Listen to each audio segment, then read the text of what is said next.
everyone, I'm John Majeska, your educational tour guide. And I'm Christian Zimmerman, the driver. And today we're going to take you guys on a tour of the education system here in the United States. Starting here at a public school in South Carolina. At our first stop, Daniel Allen School in South Carolina, we're going to discuss educational funding and the problems associated with it. Alright class, remember the key takeaway from this lesson is the mitochondria is the powerhouse of the cell. Yes, Kyle? It's really hot in here. Well, the AC's been broken for 3 years now, but we have this fan to cool you down. There has to be some sort of solution to solve this. Welcome to our first scene, the inadequately funded classroom. Here we see too small of a whiteboard, a makeshift air conditioner, and books that are falling apart. All of these factors contribute to the way in which students learn. Before I discuss any solutions about educational funding, I'd like to provide some background. In the United States, we spend more money per capita than any other country on education, but still problems subsist in the inner cities. This is due to the unupdated flat grant system, which doesn't take into account poverty or district size. To solve this, the United States needs to come up with a solution that involves both the funding and the poverty rate in the area so that way funds are adequately distributed. A second simple solution to the problem is supplemental funding. An example of supplemental funding can be found in Grapevine, Texas. In Grapevine, a district used advertisements on the sides of buses and renting out empty parking lots to raise some supplemental funding. The parking lot method raised $87,000 or enough money to provide a new air conditioner, a bigger whiteboard, and proper books for the students. In our second stop in our educational tour, we're going to discuss unfair advantages. Unfair advantages are very prominent in our school system and they can pertain to athletics or culture. A car tire has a volume of 18 liters at a pressure of 30 psi and a temperature of 25 degrees Fahrenheit. What is the pressure if the volume increases to 19 liters and the temperature increases to 300 K? I think I got 31.67 psi. Correct. The word chromatography means color writing. The name was, yes? Wait, so can you please explain to me how John got 100 and I got a 76 when all he does is sit in the back of the class and sleep and not pay attention and I'm taking good notes? John's in the athletic program, so he gets a boost in his GPA. That's not fair at all. I didn't make the rules. As seen in the prior clip, a hockey star was given a better grade compared to a regular student who tried a lot harder, took notes in class, paid thorough attention, and studied a lot of time prior to the test. So this happens throughout the nation at many universities, including Florida State University and University of North Carolina, Chapel Hill. At Florida State University, star football players like Kelvin Benjamin and James Wilder Jr., their star running back and wide receiver, were given extra time to turn in missed assignments and given an extension on plagiarized work for them to fix it and turn in for a full grade. These students were given unfair advantages compared to regular students who would have been kicked out of the university for plagiarizing work, as well as not given an extension to turn in their late work to boost their grade to keep their academic eligibility. At University of North Carolina, Chapel Hill, football players and basketball players were encouraged by the school and their guidance counselors to take a class in the African American Studies department, which was basically a fake class. It was easier than every other class on campus, had a really high passing rate, and required little to no attendance and work to be produced. This class was filled primarily with athletes at a very high percentage.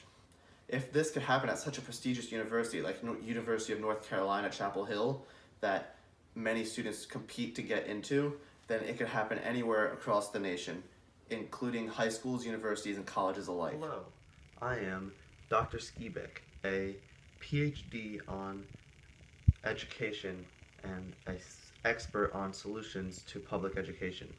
To counteract the disadvantages presented in the classroom to regular students compared to student athletes could be provided with tutors instead of a regular classroom to teach them the material and for their grades to remain academically eligible. Another solution is to give student athletes an off period during their athletic season and have them complete their schoolwork in the other semesters the university offers, including, for a football player, the spring and summer semester rather than trying to compete in the fall as well as do loads of schoolwork.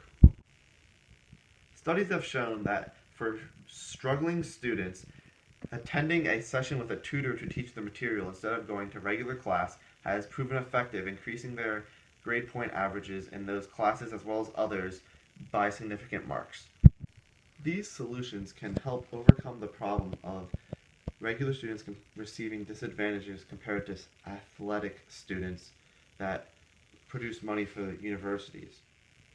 Also, different cultures receive disadvantages based solely on that fact. Schools that are consisting of primarily African American and Hispanic students of low-income families do not receive the same technology within the classroom, the same teaching quality, as well as the same teaching material that students of Caucasian descent receive within their education school. A solution to help minorities within the classroom that receive disadvantages is having a proper teaching and role models. An example of this is in How Children Succeed by Paul Ruff. Mrs. Spiegel, a chess teacher, gives students of low-income families from Texas a good role model, as well as teaching them how to analyze and how to play the game of chess properly. These students compete against private schools filled with Caucasian students of rich descent at a nationally level and beat them consistently and have become a chess powerhouse within the Texas area. Many people think this chess team is a phenomenon, but really it is a product of proper teaching and good role models in the lives of poor minorities. I am Dr. Skiebeck, and I approve this message.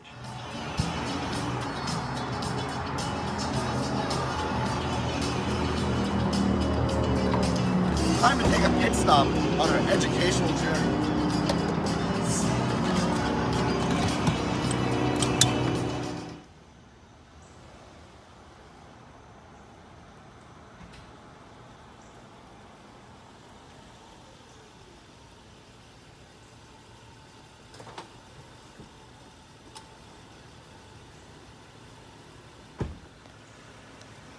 In the third stop for our tour, we're going to be discussing inadequate teachers and their problems on students as they're growing up. Good morning, class. This is pre-calculus. Good morning, Mr. Stefan. Okay, so let's start with the work. Please look at the whiteboard. So you see here, sine of theta plus 3 equals 7. So you can reduce this by subtracting 3 from each side. So sine of theta equals 7 minus 3, which is 5, so you can rewrite it as sine theta equals 5. And then you can plug that into your calculator to solve. That's theta equals 75 degrees. Mr. Stefan. Isn't 7 minus 3 4, not 5? No, look here. 7 minus 3 equals 5. I don't think that's right. Are you questioning my teaching, Mr. Majeska? I don't think you're very official, honestly. Look at my very official teaching certificate right here. It really doesn't look official at all. Is that scented marker? No, you're just smelling things, Mr. Majeska. Now back to work. Wait, Mr. Stefan. Yes, Mr. Majeska. Is your shirt on inside out and backwards? Yeah, let me change that real quick. No, it's okay. Anyways, back to teaching. Next stop on our educational tour of the United States is inadequate teachers. Inadequate teachers are very prominent within the school system, as demonstrated in the skit. In the skit, the student asked the teacher a simple question and the teacher was unable to respond correctly. Bad teachers may cost the student as much as $1.4 billion in lifetime earnings, and there may be as many as 8,250 bad teachers in the state of California alone, as according to a CNN reporter. A simple solution may seem just to fire them. However, this is not cost effective and can cost anywhere from $50,000 to $450,000 to fire a teacher in the middle of a school year. Two real solutions to the issue may be to make hiring requirements stricter or to have mid-year teacher evaluations to check the quality of the teaching. Thank you so much for joining us on our tour of the educational system of the United States. We've discussed the problems and solutions associated with each issue in the system. Join us next time on the Education Odyssey.